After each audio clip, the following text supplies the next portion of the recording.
다른 많은 기이한 인터넷 발견과 마찬가지로 이 모든 것은 레딧에서 기이한 숲 디자인에 대한 믿기 힘든 게시물로 시작되었습니다.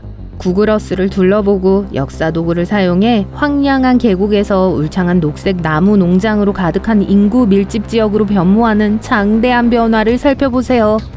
현재 우루과이에는 약 11,000평방킬로미터의 인공숲이 있습니다. 이를 설명하자면 4,000평방미터를 걷는데 걸리는 시간은 속도에 따라 다르지만 약 15분에서 20분 정도 소요됩니다. 이 우루과이의 인공숲을 걷는 데는 평생을 보낼 수도 있어요. 그렇다면 이 숲은 어떻게 생겨났고 어떻게 이 정도 규모에 도달했을까요? 이전에 숲이 없던 지역에 나무를 심는 조림이라는 과정이 있습니다. 이는 우루과이의 산림 면적을 늘리기 위한 대규모 계획의 일환으로 시행되었으며 그 결과 우루과이는 현재 연간 20억 달러 상당의 목재 펄프를 수출하고 있습니다. 천연림은 국토의 5%에 불과하지만 인공림은 6%를 차지할 정도로 큰 비중을 차지하고 있어요. 이 숲의 또 다른 멋진 점은 원래 우루과이에서 볼 수 없었던 특별한 나무가 있다는 거예요. 유칼립투스 나무는 성장 속도 면에서 인상적인 결과를 보여주기 때문에 그곳에 심기로 결정됐습니다.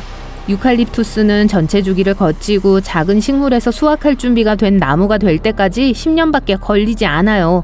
하루에 몇 미터씩 자라는 대나무만큼 인상적이지는 않지만 천국의 나무라고 불리는 일반적인 우루과이 나무가 다 자라는데 약 25년이 걸리는 것에 비하면 매우 빨라요.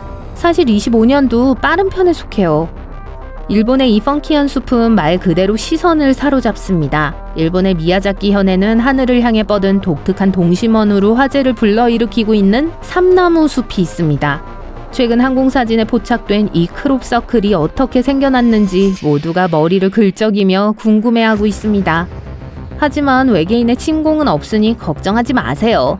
이 멋진 지형은 사실 거의 반세기 전부터 신중하게 계획된 프로젝트였어요. 1973년 연구원들은 이 매혹적인 원을 만들기 위해 나무들을 방사형의 일정한 간격으로 심었습니다.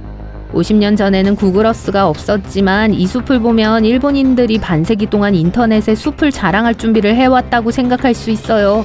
더욱 흥미로운 건 나무가 곡선 모양으로 자라서 예상치 못한 방식으로 퍼져나간다는 거예요. 원래는 5년 후에 수확할 예정이었지만 지금은 새로운 관점으로 인해 이 원형 숲을 보존하자는 이야기가 나오고 있습니다. 이제 숲에 있는 이 포털을 보세요. 자연적으로 생겨났을 리는 없겠죠?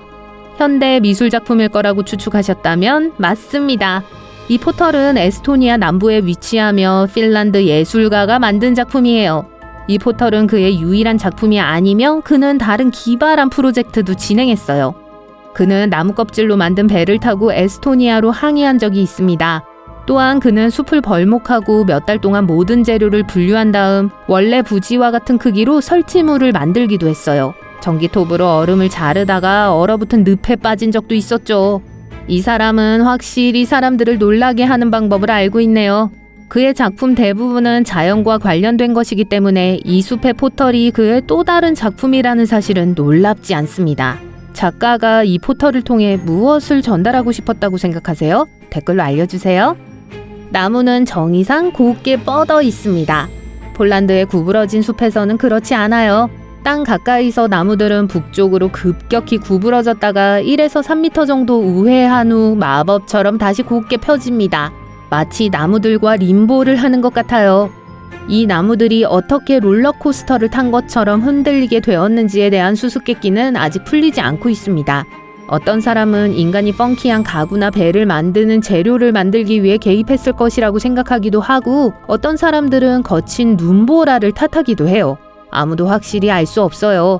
어떻게 이런 모습을 갖추게 되었는지는 모르겠지만 구부러진 숲은 관광객과 자연 애호가들에게 인기 있는 장소예요.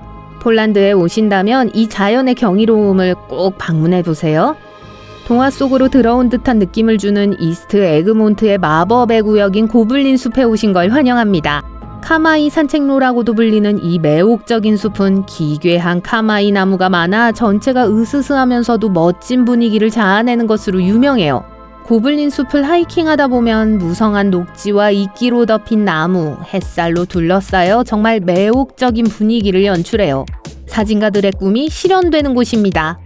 아쉽게도 숲에서 진짜 도깨비나 신화 속 생물을 만날 수는 없지만 다양한 토종 새들을 만날 수 있어요.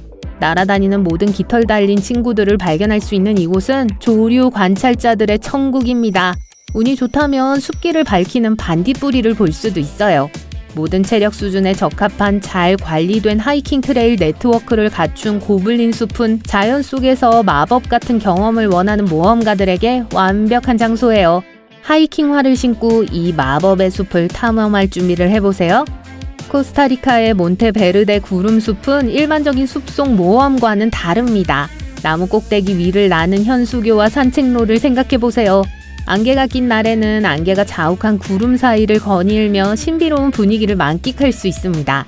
이 자연보호구역을 구름의 숲이라고 부르는데 과학적으로 정확하게 정의한 거예요.